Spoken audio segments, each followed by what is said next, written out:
একটা হলো ময়লা বারণ। এরকম এয়ার ফিল্টারে যদি ময়লা থাকে তাহলে গাড়িটা অনেক পিক আপ ডিস্টার্ব দিবে, ইঞ্জিনে অনেক ক্ষতি আছে। এয়ার ফিল্টারটা দয়া করে মাসে মাসে ওয়াশ করতে ভালো হয়।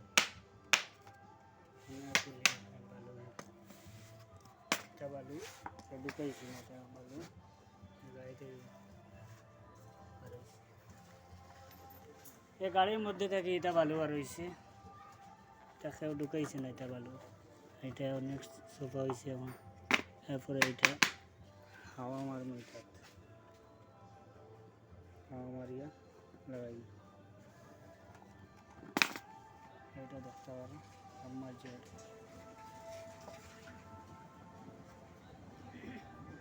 ঠিক আছে। ওই দেখো কত বালি বাড়িয়েছে, দিয়ে সরো সরো না, 550 নিতে না 610